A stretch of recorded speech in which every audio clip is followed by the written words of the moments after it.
എല്ലാവർക്കും നമ്മുടെ ചാനലിലേക്ക് സ്വാഗതം. ഇന്ന് നമ്മൾ ഒരു മുട്ട റോസ്റ്റാണ് തയ്യാറാക്കി എടുക്കുന്നത്. അധികം ചേരുവകളൊന്നും ഇല്ലാതെ പെട്ടെന്ന് റെഡിയാക്കി എടുക്കാൻ പറ്റുന്നൊരു മുട്ട റോസ്റ്റാണ്. അപ്പോൾ നിങ്ങൾക്ക് ഇഷ്ടമല്ലെന്ന് ട്രൈ ചെയ്ത് നോക്കാൻ മറക്കരുത്. ആരെങ്കിലും നമ്മുടെ ചാനലിലേക്ക് ആദ്യമായിട്ട് വന്നിട്ടുണ്ടെങ്കിൽ ഒന്ന് ചാനൽ സബ്സ്ക്രൈബ് ചെയ്യാനും മറക്കല്ലേ. അപ്പോൾ നമുക്ക് ഈ മുട്ട റോസ്റ്റ് റെഡിയാക്കി എടുക്കാൻ വേണ്ടി സ്റ്റവ് ഓണാക്കി ഒരു പാൻ വെച്ചിട്ടുണ്ട്. പാൻ ഒന്ന് ചൂടായിട്ട് വരുമ്പോൾ ഇതിലേക്ക് 2 ടേബിൾ സ്പൂൺ വെളിച്ചെണ്ണയാണ് ചേർക്കുന്നത്. വെളിച്ചെണ്ണ ഒന്ന് ചൂടായിട്ട് വരുമ്പോൾ കുറച്ച് കടുകിട്ടൊന്ന് പൊട്ടിച്ചെടുക്കുന്നുണ്ട്. അതേപോലെ കുറച്ച് കറിവേപ്പില ചേർത്ത് കൊടുക്കാം. ഇനി ഇതിലേക്കൊരു 5 സവാള കനം കുറച്ച് നീളത്തിൽ അരിഞ്ഞ് ചേർത്ത് കൊടുക്കുന്നുണ്ട്.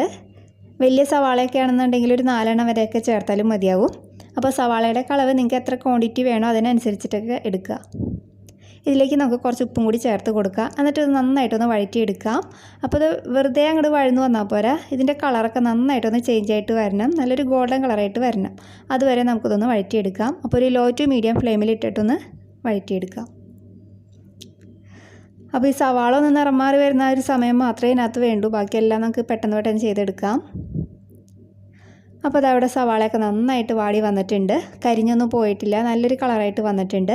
ഈ സമയത്ത് നമുക്ക് ഫ്ലെയിം ഏറ്റവും ലോയിലേക്ക് വെച്ച് കൊടുക്കാം. ഇനി ഇതിലേക്ക് നമുക്ക് പൊടികളാണ് ചേർക്കാനുള്ളത്. അപ്പോൾ ഇതിലേക്ക് ഒരു 1/4 ടീസ്പൂൺ മല്ലിപ്പൊടിയാണ് ചേർത്ത് കൊടുക്കുന്നത്. മല്ലിപ്പൊടിയുടെ അളവൊന്നും കൂടി പോകണ്ട. അതേപോലെ ഒരു 1/4 ടീസ്പൂൺ മഞ്ഞൾപ്പൊടിയും കൂടി ചേർക്കുന്നുണ്ട്. ഇനി നമുക്കിതിലേക്ക് എരിവിനായിട്ട് ഞാൻ മുളക് പൊടി ഒരു 2 ടീസ്പൂൺ ചേർക്കുന്നുണ്ട്.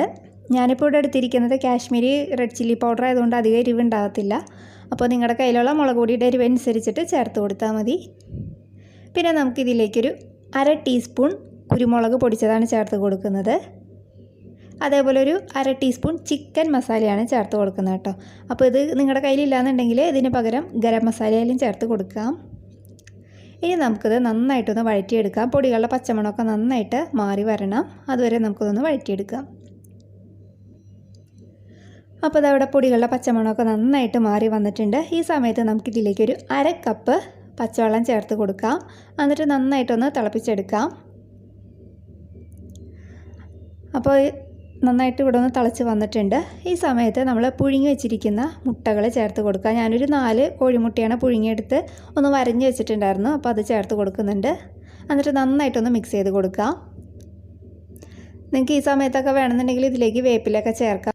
കൂടുതൽ വേപ്പിലൊക്കെ ചേർക്കുമ്പോൾ നല്ലൊരു ഫ്ലേവറായിരിക്കും. എന്നിട്ട് നന്നായിട്ടൊന്ന് മിക്സ് ചെയ്ത് കൊടുക്കുന്നുണ്ട്.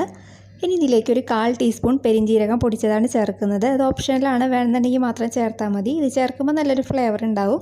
എന്നിട്ട് നന്നായിട്ടൊന്ന് മിക്സ് ചെയ്തെടുക്കാം. ഇതിലേക്ക് ഞാൻ കുറച്ചും കൂടി കറിവേപ്പില ചേർക്കുന്നുണ്ട്. എന്നിട്ട് നന്നായിട്ടൊന്ന് മിക്സ് ചെയ്തെടുക്കാം. ഇനി നമുക്ക് ഫ്ലെയിം ഓഫ് ചെയ്യാം. ഇത്രയേ ഉള്ളൂ നമുക്ക് പെട്ടെന്ന് റെഡിയാക്കി എടുക്കാൻ പറ്റുന്ന ഈസി മുട്ട റോസ്റ്റ്. അപ്പോൾ നിങ്ങൾക്ക് ഇഷ്ടമല്ലെന്ന് ട്രൈ ചെയ്യാൻ മറക്കരുത്. നല്ലൊരു വീഡിയോ ആയിട്ട് അടുത്ത ദിവസം കാണാം. താങ്ക്